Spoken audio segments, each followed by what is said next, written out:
Hi, it's Nikki here, and today I've got a great guest for you, Marcelle Rose. She's a nutritional therapist. She specializes in helping women overcome binge eating, bulimia, emotional eating, and restrictive eating patterns. I imagine that's going to cover a lot of people, so I can't wait to get into this topic. She empowers women and anyone suffering with these issues to heal their relationship with food and their bodies, freeing themselves from relentless critical thought and ultimately reclaiming their life. Welcome, Marcelle. It's great to have you here. Thank you for having me. I want to start off by just asking you why you specialize in this area, of emotional and disordered eating, which is actually such a common thing. But tell me a little bit about that background. Yeah, so when I started out as a nutritionist, I was working mainly. I got into it through a very different reason, really. I struggled with my gut health. I had IBS. My daughter did, and I was also quite, working with a lot of people in that area and hormones and general nutrition. But I started having people come to me who were asking for help with weight loss, which wasn't something I was particularly interested in. But I realized they were coming and that there was something else going on. There was something that they needed.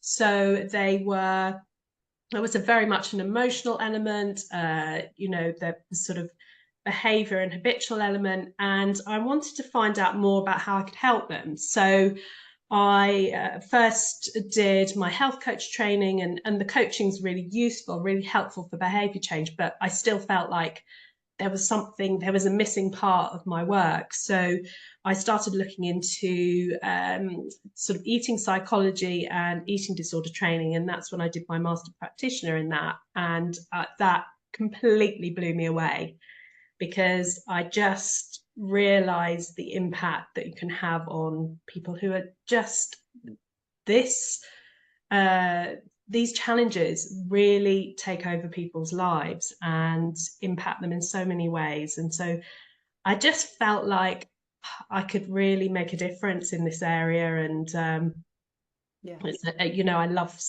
helping to empower um, just women to actually feel like they basically, it's opened up their lives for them. Amazing. It's so needed as well because I see a lot of women struggling with food in the last 10 years in our clinic. Obviously, weight loss is a big thing for a lot of women, especially as you get Mm, older. But it, like you said, it's just it's such a superficial thing, isn't it? Because there's so many layers to weight loss and mindset and the way we are responding to society and mm. other people. And so there's so many layers to it. I can imagine it's such a fascinating thing to learn about. Can I just ask you, I see it a lot in a lot of women, including myself. We all kind of comfort eat. We all eat when we're stressed or bored and that kind of stuff. And then it can develop, can't it? So firstly, Yeah. how big is the problem? Do you know how many women actually suffer from this? Because I see it a little bit in it, like I said, in most women. So, how big is the issue? Are there any women Yeah. who don't struggle with this? Yeah, I think a lot of women do, and it's understandable in the society that we live in, where so much value is put on how we should look, our appearance, and particularly our body size, weight, and shape. So I think it's a much bigger issue than we know about. What we do know is around 1 in 50 people, so that's not specifically women, struggle with or have struggled with binge eating. So that is a considerable amount of people at some time in their life. That's just one element of having an unhappy relationship with food.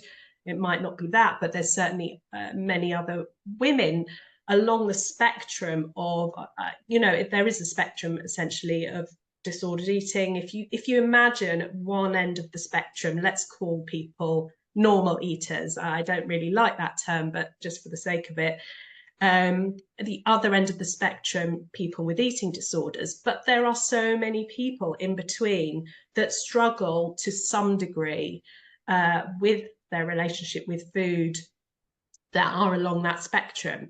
And so I think there are so many people, and particularly women. I think the pressure on women is so much more. So yeah, absolutely. I think it's something that a lot of people don't necessarily talk about, don't necessarily think of themselves as perhaps a disordered eater, or think that it's normal that, you know, they're eating because of the society that we live in.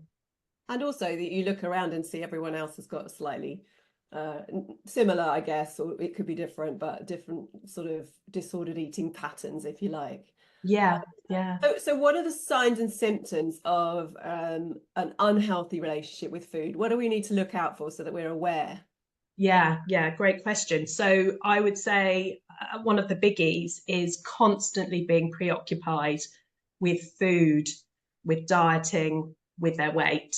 It's on your mind. I mean, people tell me literally 24/7. A lot of people are thinking about it from when they wake up in the morning to when they go to bed at night. So that's a big one.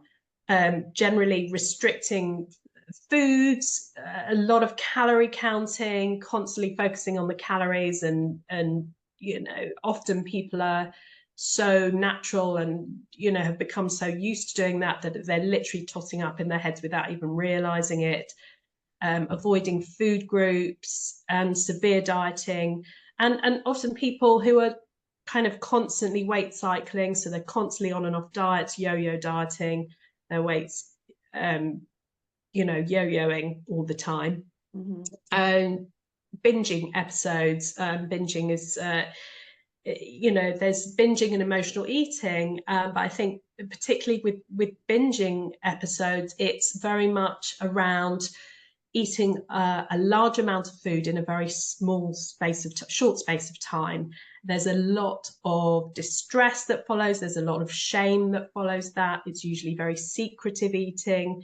So that's quite specific around binge eating. But often people feel like perhaps that they're emotionally eating, they're mindlessly eating and grazing, for example, but it's the sort of distress that they feel after it and the shame that they feel after it and how they feel about themselves. I'd say even people who are probably more compulsive exercisers as well to look out for, because often that's very much using exercise as a compensatory, you know, mechanism for what they've eaten. And then there's other sort of purging behaviors, which might be things like vomiting after eating or using laxatives or pills to change their body size. So, you know, but essentially it's if you're making a judgment about yourself or your value based on what you're eating, and your body, that's something that's probably quite deeply intertwined with their relationship with food and body image. And does body image, body dysmorphia, sorry, start again. And does body image, how you see yourself, have an impact on this too? I presume that they're linked. It's linked with it. Yeah, they're so intrinsically linked, because that's often what starts the driving it. I mean, it's not the whole thing, but it's often that preoccupation is where it starts. Yeah. With, and it's understandable, as I said, that, you know, women feel under so much pressure to have to be a certain body size and look a certain way. And of course, for women, weight loss becomes, for many women, it becomes something that they will become fixated on because they feel like they're not enough or they feel like they're not looking after their health, or they're not enough because they're looking a certain way. What you talk, I think you talk about diet and weight loss myths. Can we just cover a couple of those just to kind of get us in the mood for this and really like recognize what we might be believing that isn't necessarily true? Yeah, I think one of the biggies is that calories are the be all and end all, that it's calories in, calories out. But actually what we see with people's metabolisms is that if you are restricting and not eating enough, your metabolism will slow down because your body wants to protect yourself and hold on to energy stores because it fears like, oh, it's going into kind of a famine situation. So what it will do is slow down your metabolism. So very often I see people come to me who've struggled for a lot with their weight, and they've been constantly dieting, and actually one of the issues is they're not actually eating enough food. So that can be a misconception sometimes, but also that we need to start cutting out all food group, specific food groups from our diets. But actually our body needs all different nutrients to be able to work effectively, and our metabolism needs to be able to for our metabolism to essentially work at its best. So it's really important that we're getting all those food groups in rather than cutting out. And that's one of my big mantras really, is adding in, not stripping out. Because I think that there's so much we can do to think about what can we add into our diet, rather than thinking about, oh, we need to eliminate that, and that's a much healthier way of thinking about things. Yeah, so it's kind of switching from calorie mindset to kind of more nutrient mindset, so that we're getting the Yeah, nutrients our body needs to actually work properly.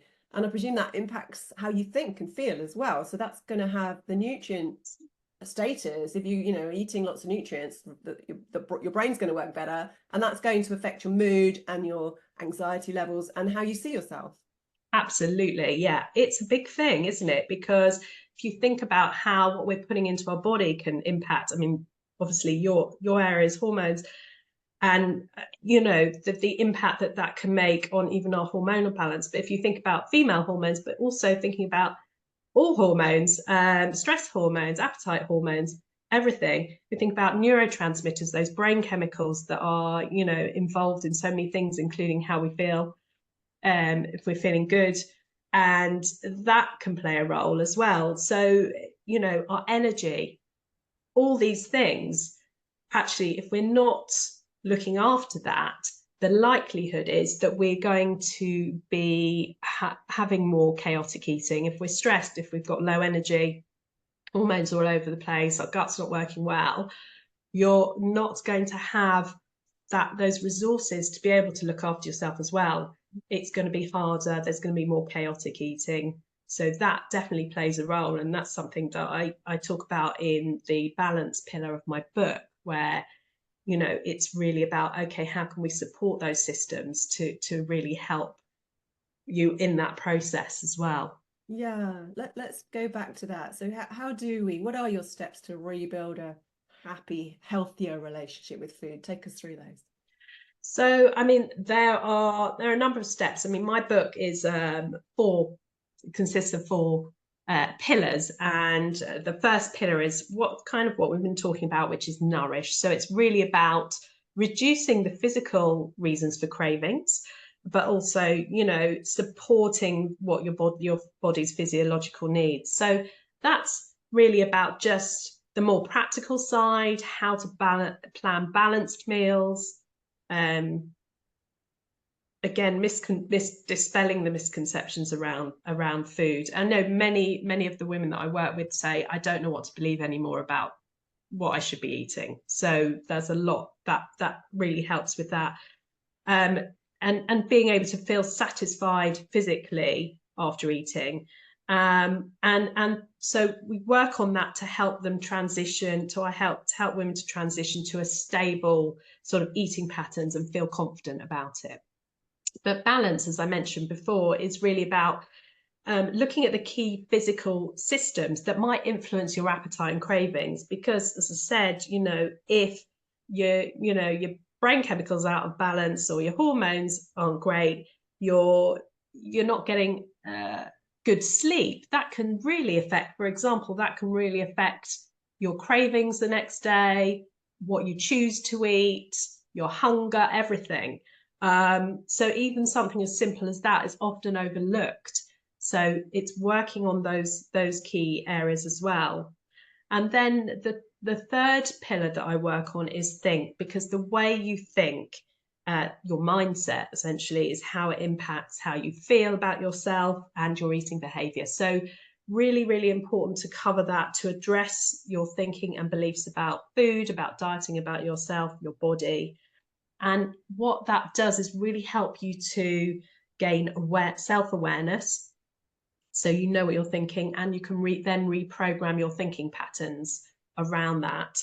And it really helps you to sort of tackle those ingrained habits as well, that area. So, and build new helpful habits, because obviously that whole area of the habitual side of eating behavior.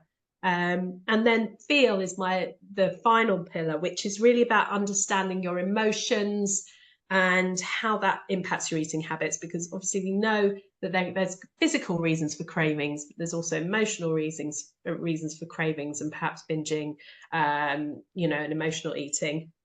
So it's learning how to regulate those actual difficult feelings and develop new coping mechanisms for that, but also managing cravings related to emotions, other ways to manage. So lots of strategies there. So there's some key things there. But another thing that's often overlooked is building boundaries with around yourself, the key boundaries, and relationships. Because what I find with a lot of people that I work with is that their partners may they may not be aware of it, but sometimes they are sabotaging without realizing, because perhaps for many reasons it might be that they subconsciously don't want their partner to change. They're worried about what might happen if their partner changes. So there's lots of strategies there on working with, thinking about your people around you and who can help you and how they can help you also move forward. Wow, that's something I didn't really think about, but that's really key, isn't it? That are the people around you influencing how you're thinking about yourself and what your actions are. Yeah, Yeah, yeah. And we haven't got time to go into all of those pillars, but I know yeah, that you've got a free guide, haven't you, that people can go get. So where would yes. they get that from so that they can really look into all of these pillars? Yes, so I've got this my guide, Breaking the Cycle. I will give you the link to be able to download that. And it's essentially gives you 4 key steps to getting started on this journey to heal your relationship with food. So it's really about, okay, how can we bring the getting regularity back into your eating? It sounds like a basic way to start, but for some people that is really challenging, especially if you've been playing around with fasting and doing all sorts of different dieting. So that's the first step that it helps you with. But it also helps you, particularly one of the steps in there that's really helpful is retuning back into reconnecting with your appetite. So I have my hunger scale in there to help you do that, and some steps to help you do that. And that is so key, because I think if you spent years dieting, you're relying on external sources for what you should be eating. And that takes you away from yourself and what you feel that that knowing your body and knowing what it needs. And for many people, and I know for many women particularly, they can say when they feel over hungry, like absolutely famished or utterly full, but they don't know how they feel. They can't identify those feelings of when they're getting to the point of, okay, I'm hungry now, I need to eat, or okay, I'm feeling satisfied now, I'm ready to stop. Yeah.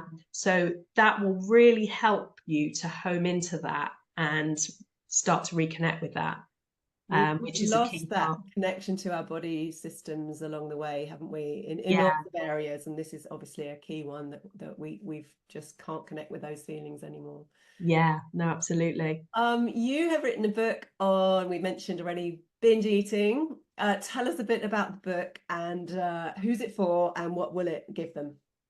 So essentially, it's for people who are struggling with binge eating and emotional eating or emotional eating.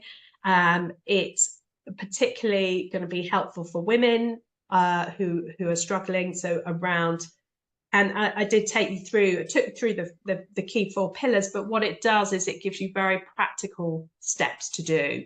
So you will have,